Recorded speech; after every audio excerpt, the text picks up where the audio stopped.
I thought that I had a pretty good handle on what foods work with my body. So I wanted to put it to the test by wearing a continuous glucose monitor for a couple of weeks to see if what I suspected was true, or maybe I'm totally wrong and I need to change up my diet. Hey, I'm Juliet, and for the past almost week now, I've been using Lingo, which is a continuous glucose monitor, CGM for short, tracking my blood sugar 24/7. Not because I'm diabetic, but because I want to understand how my body reacts to the foods I eat, the exercise, my stress, caffeine, and all the other things that I put my body through on a daily basis. This tiny little sensor here is giving me data all throughout the day on how my blood sugar rises and falls. And some of the results have been a little surprising and have led me to even more questions than I thought. And by the end of this video, I'm gonna answer the question that I know a lot of people have, which is why I did this, because I had the same question. Is this worth it for somebody who doesn't have diabetes? And I wanna be clear that this brand that I'm using, although they do make sensors for people with diabetes, this one in particular says it is for people who are not on insulin. So what exactly is a CGM? Like I said, it stands for continuous glucose monitor. It's a small sensor that you wear that measures your blood sugar around the clock, and then it sends the data back to your phone through an app. Traditionally, CGMs have been used with people who have diabetes to manage their blood sugar more closely. But in the age of biohacking, a lot of us want to know what's happening with our body more than ever. According to the CDC, 38% of adults have prediabetes.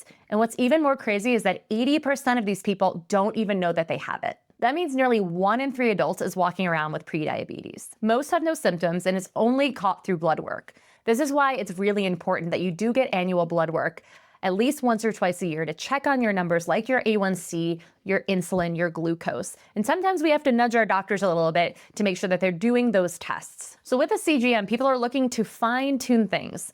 See what foods, what timing of foods is affecting their blood sugar, how is their stress, their sleep impacting things. This is real-time data in your face that you can see versus just kind of guessing and then continuing on doing the same things you've done before, because let's be honest, it's really hard to make lifestyle changes. But sometimes when you see numbers in your face, when you get that blood work back and it says a number that you're not happy with and you have a little bit of fear, that fear is going to maybe drive behavior change a lot more than just guessing and hoping for the best. As someone in the health and fitness industry for almost 20 years now, I felt like I had a pretty good handle on my nutrition, and I have been really fine-tuning that throughout the years. I'm really in touch with my body, almost too much sometimes, and that I'm very aware of how I feel and what's happening and making dietary changes to support that. But again, it's all kind of guessing here. And even though I feel better when I do certain things, I wanted to make sure that the data supported that. Something I was really interested in is I tend to be very, very hungry. Sometimes I have insatiable hunger. And while I do work out really intensely and a lot, I felt like I was eating enough calories and protein and the foods that are supposed to make you full. So I was genuinely curious if the CGM was going to show me that maybe I was having these really high spikes in blood sugar and then having crashes, which I know can cause those sensations of feeling a lot of hunger. All right, so for those of you who are scared of needles like me, I mean like a little bit irrationally scared, and it's not a big deal when I'm getting blood work done by a professional, but when I'm having my husband do it, I don't know, it freaked me out. So I shouldn't have looked. If you have a fear of needles and you're having your partner or friend do this for you, just don't look at it. It's really nothing. But I looked at it, which made me chicken out for a moment. And you'll see the footage of that. Roll footage. Let's go. I'm not afraid to show how embarrassed I am. You guys are not alone if you're scared of needles in this way. And as with most things, when you have an irrational fear of them, when it actually happens, it's like nothing. So it didn't feel like anything. I think on the packaging, it says it's supposed to feel like a little rubber band snap on your arm. I didn't even notice that at all. I was like, oh, it's done. You did it. Okay. And surprisingly, I haven't really noticed it. I've been able to sleep just fine. I've been working out. I'm laying on it. I would say that if you work out a lot and get super sweaty, this sticker will start to peel off a little bit. I do a lot of hot yoga and it's humid in that room. So that's when I noticed it was peeling off a little bit more. So I just stuck some athletic tape on there when I'm going to these classes where I'm going to sweat a ton to preserve it. Wearing it the first day didn't really feel like much of anything. I just forget that it was there. I think there was a day where I even forgot to look at the app because I just didn't notice that I was on. I will say that I got quite a bit of attention from people walking around with this. A lot of people were asking me, hey, do you have diabetes? Why are you wearing that? I think there's a bit of controversy with this because those who do have diabetes, this is not a choice for them. This is something that they rely on because they need it to make sure that they are staying healthy. And those in the biohacking communities are just slapping these on and wearing them all the time. And so I think we have to be respectful and conscious that this is a choice, that we don't have to wear these. And even somebody who had type 1 diabetes in the gym brought it up to me, and he actually thought it was really cool. And he's like, so crazy because, I wear one, but it's interesting that I'm seeing all of these other people at the gym wearing them now. And he was just genuinely curious to ask me why I was wearing it, what interested me about it. And I think that even if you don't have a complete diagnosis, there's things that we can still do that can help our health. So at first, when you put this on, it's starting to read you, and it takes a little bit of time to calibrate and understand what your blood sugar actually is for the first day. So if you're gonna use this, don't freak out. It takes about a day to calibrate, so don't really look at that first day as much of anything. But then once it starts to get a reading of you, what I wanted to really look at was what are the spikes that are happening up and down, and what do they mean? And is there anything that I should be concerned about? Am I going too high? Am I staying high for a long period of time? Am I going super high and then crashing really low? And it was really, really interesting, especially to see that most of my really high spikes actually come from exercise. And one might think that exercise is one of the healthiest things that we can do for our blood sugar in helping to regulate our blood sugar.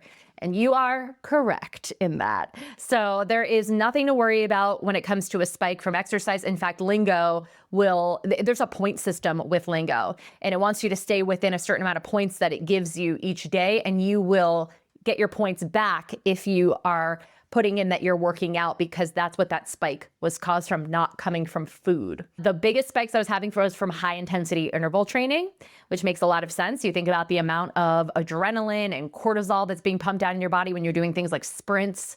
But it was really cool to see that during the actual exercise, it was like this big mountain rising. And then once I was done, it was just coming back down to regular, normal blood sugar. Hey guys, Mackie here. And if you're watching this thinking, okay, cool, I get the data, but what do I actually do about it?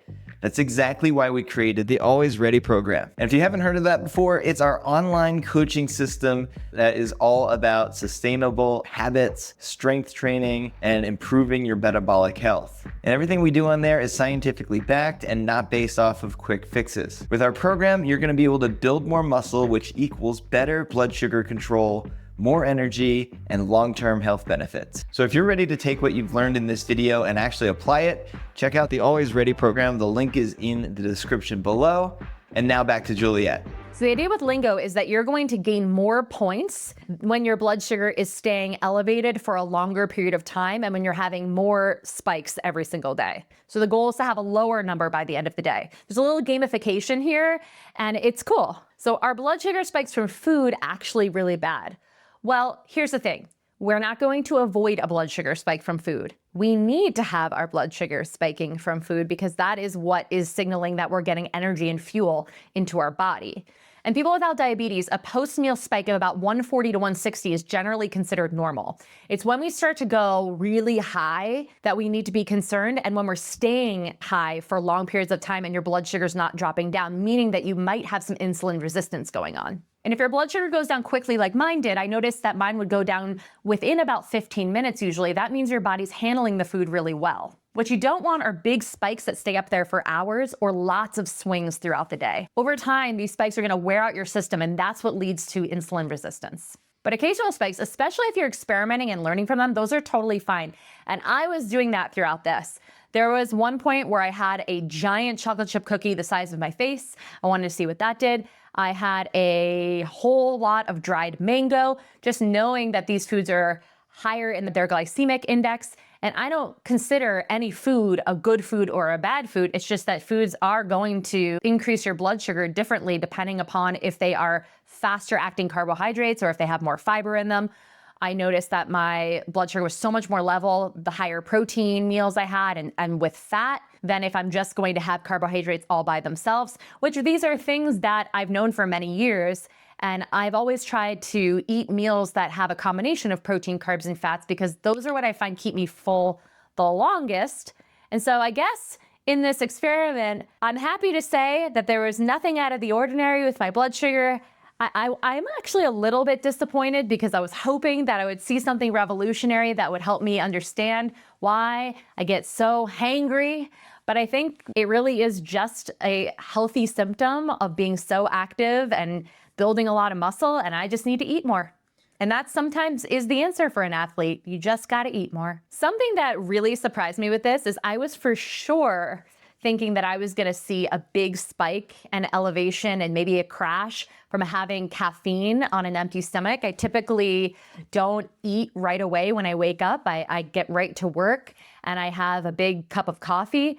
And to my surprise, pleasant surprise, I had pretty stable blood sugar from drinking that thing of caffeine. And even though sometimes I feel a little shaky and I can really feel the caffeine, it wasn't impacting the actual blood sugar number. The other big surprise for me is that protein shakes seem to spike my blood sugar in a way that doesn't make my body feel good. I go up pretty high, and then within 10-15 minutes, I would drop not low, just going back to baseline, but I would feel really extra hungry afterwards. Even if I had, let's say, 450 calories in that protein shake, if I had eaten those calories with foods that are a little bit slower to digest, things that I have to chew and my body has to break down, that's going to leave me feeling a lot more satisfied than just having a protein shake.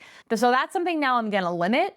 And I'm gonna try to just do more real food whenever I can. I have a protein bowl in the morning. It's like protein powder, almond milk, cereal, fruit, peanut butter, and that did not spike it in the same way a shake did at all. So pretty much both of these things have almost identical ingredients. It's just one of them is already broken down and blended versus the other one I'm chewing and it takes a little bit longer to digest. So sometimes the way that you're eating your food can make a big difference in how your blood sugar is reacting. So let's answer the big question. Is a CGM worth it if you are not diabetic? I think that this is I'm gonna give a nuanced answer to this. I think that the people who I've seen using the CGMs, like a lot of the trainers and biohackers and people who are really already obsessed with their health and have been trying to dial things in for years and are always getting the newest gadgets and things to see what's happening in their body. I think that those are the people who don't need the CGM. But I do think that a CGM could be a very powerful thing for those 1 in 3 people in the United States that are walking around right now with prediabetes that have no idea. And to have an intentional experience seeing data in your face when you're eating of what your food is doing to you, it really does something. It's like you're pulling back the curtain and you are seeing what's actually going on in your body. And I think that could be a very powerful thing for people to make different choices when it comes to what they're eating. Something else I really like about the app is it will tell you when your blood sugar is rising. It will suggest for you to do a 10-minute walk, or to do some squats, or to stand up and do some calf raises. Something that helps to regulate our blood sugar is if we move a little bit after we're eating, especially large meals or meals that do have a high carbohydrate content. So I really liked that the app gives those little bit of suggestions. When it sees that your blood sugar is rising, not that blood sugar rising is bad. Again, I really want to make the point to tell you that your blood sugar rises and falls every time you eat, every time you exercise. When you're stressed, it happens. These are normal things if they are not going too high and if they are not staying elevated too long, right? The cool thing about the app, aside from it encouraging movement to help with blood sugar regulation, it also is going to catch habits that you might not notice, patterns that you might not notice. There's a really cool feature in there. It's letting you track all of your food, what you're eating. I had pretzels at 4 o'clock. Wow. There was a spike at 4 o'clock and it went to X number. So that was a really cool thing, is seeing the patterns and for you to get a better sense of, oh, this snack might bode well better than this snack. So I encourage you to experiment a lot when you get this. It's not about getting it perfect. In fact, if you try to make this perfect the whole time, you're going to be really missing the point of how it can benefit you. It's not about being perfect. It's about learning and adjusting and building habits that are going to work for your body. So if you're someone that just loves to learn about your body, you want to experiment a little bit, see what foods do what makes you feel your best, I think this is worth trying for a couple of weeks. So this has been a nice window into seeing how my body works. It's given me a lot of good feedback and encouragement to keep going with a lot of the healthy habits that I'm doing. And so I think it could be a really cool experiment for you to try. Let me know what you think in the comments below. And if you want to watch this video next, I think you're gonna really like it.